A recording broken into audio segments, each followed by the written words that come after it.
I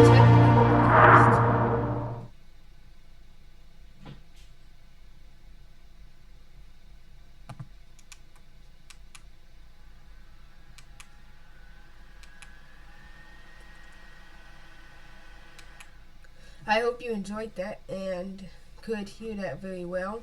This is the Tech Boy with the This Week in the Tech Boy podcast, and we had a lot going on this week. So we did the review of the Bible app on Windows 11. We interviewed tech YouTuber TechisodeTV. The new iPads came out. The what else was this week? And I also got this, which was last week actually, which is a neck cooler. So, we have some important things to discuss right now, so let's get right into the Bible app. Alright, so Windows 11 has this special feature called WSA, Windows Subsystem on Android. It's just like WSL, which is Windows Subsystem on Linux or Linux, GNU plus Linux. That allows you to run applications from the Amazon App Store on your PC, and the Bible application is in there. As some of you may know, the Bible application is right here on my phone. YouVersion Bible app. It is basically 99% of the features on the Bible app here. The only real difference I saw was that you couldn't install what's it called? You couldn't sign in with your Google account. But highlighting, offline Bible app, the kids Bible plan, all of that works completely well on Windows 11. So please go read that review, alright? Just don't open the application with too many tabs open because it is running an emulation, so it is a bit slow sometimes. Alright, next we interviewed TechisodeTV. He is a Christian tech YouTuber. It's interesting. He makes tech content primarily about Samsung. I saw his Surface Duo review, the original Surface Duo. It was showing you all these special features. So he goes really in depth into the technology that we use. So let's say I have this Samsung A71 5G here. He'll go in depth and he uses Microsoft Edge on mobile. He uses Bixby, which I think is really interesting because I use Bixby. Bixby is interesting and good, and he'll already go down into each of the Samsung features and Samsung Labs on you how to erase stuff in the photos, and he really shows off all those Samsung features, including ones such as DeX, secure folder. Well, I don't think he's done secure folder, but DeX, stuff like that. Let me just read to you one of these.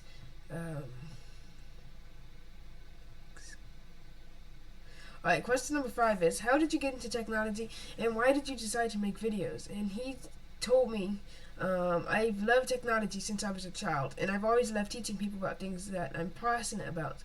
My product reviewing actually started with paintball related things and written reviews nearly 2 decades ago.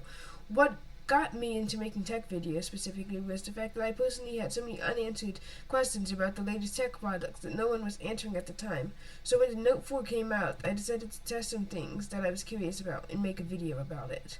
That is really good. It's really interesting when people have a love and passion for something that they decide to share it with the world, and that is my advice to you creators today. If you're passionate about something, share it with the world. Just like Techisode and Note 4, it was what, 2014? So about 8 years later, he became a pretty big YouTuber for over about, he's about to hit 300,000 subscribers. He has about 270,000 right now, so pretty big. Alright, the new iPad launched. As you know, I'm on Team Android, Team Samsung, Team DeX. But, you know, I like to stay in the tech news. We wouldn't want to repeat that mistake when we didn't stream the Apple event because I didn't see the live stream until too late. But here we go, new iPads. I've been seeing some outrage about this new iPad, the new one. It has USB-C, and that's a problem because the USB-C port on the new iPad, for some reason, the new iPad only works with the first generation Lightning pencil. iPad Apple Pencil. But the first generation Apple Pencil uses a lightning charger, and you plug it into the iPad to charge it. But because this iPad has USB-C now, you can't plug it in without a $9 dongle or adapter that, of course, Apple doesn't sell in the box. And then the iPad Pro, new chip. We don't know much about the new RAM, but this iPad here, the base one, did get some upgrade about they positioned the front camera in a way that people would like it to be, which I think is interesting. It's better for video calls. And then they also launched a new Magic Keyboard. See these ports here? It's a new Magic Keyboard only for that iPad. So interesting. It's an Apple move. And then we have this. I haven't really gotten that much time to review it yet. I mean, it works. It's fall now, so it's not really getting that hot, but I'll try to get outside, run around, get hot, and see what happens when I put this around my neck. But preliminary tests are working, and the Vaunt reviews will be out shortly. The headset reviews pretty much done, and it should be published soon. I have some important news for you guys. I got a OnePlus 7 Pro, and I'll be doing a video about if it's worth it. And speaking of videos, we had this really interesting, nice Lego animation about a feature on the phone. So please go check that out. It's on our YouTube channel, which you're watching on right now. So please go check that out.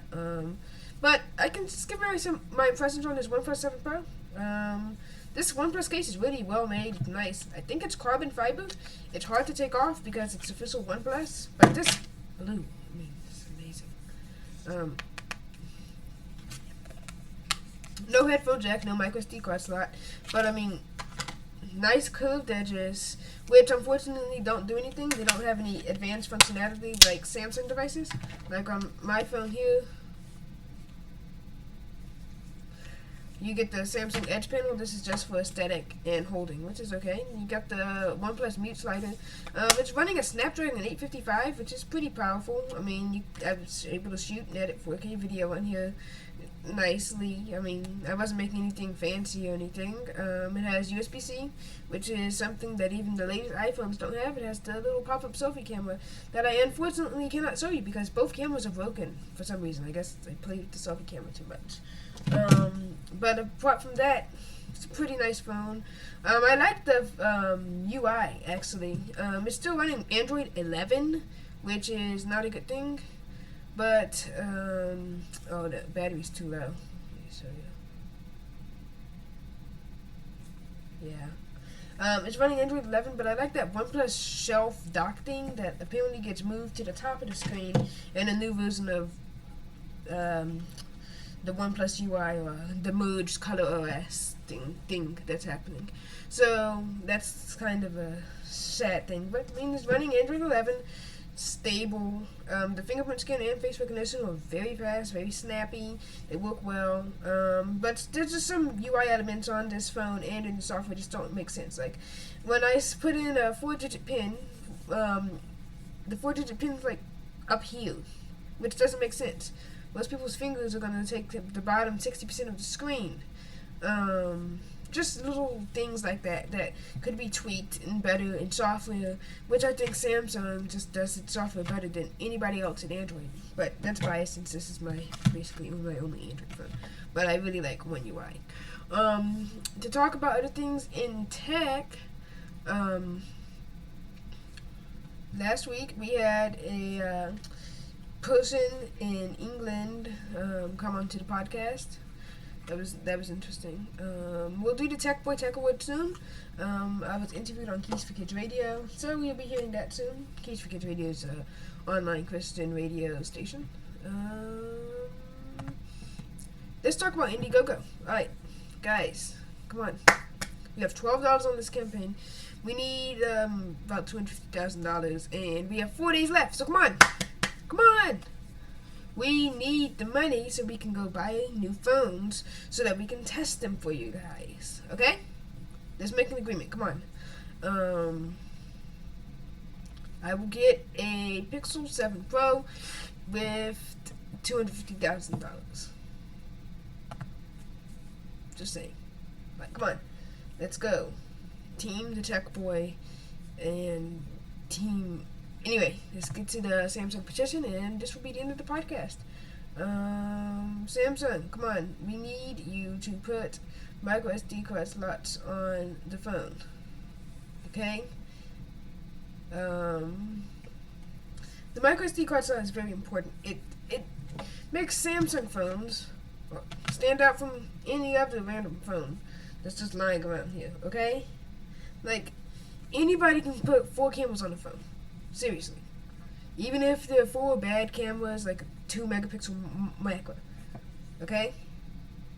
Anybody can put 4 cameras on the phone. Anybody can not have the headphone jack. Anybody can make a big screen on a phone. Like, that's basic phone 101. Big screen, an insane amount of cameras, and you have it making a decent budget device. You need a standout power user feature, and a stylus sometimes won't make it. If I'm paying $1,200 for your S22 Ultra, or some people call it the Note 22 Ultra, or $1,700 for your Z Fold series of devices, I expect to be able to put in my micro SD card slot, at least up to a terabyte.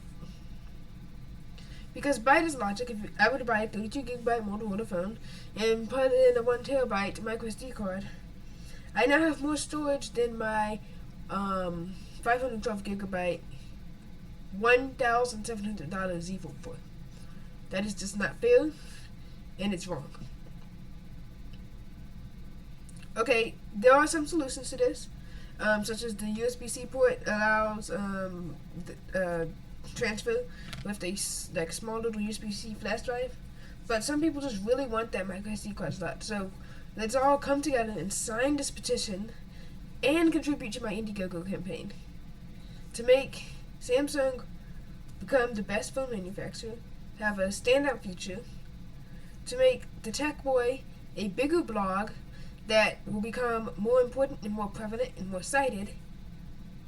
And if you do join Indiegogo, you have a better chance to get access to exclusive giveaways.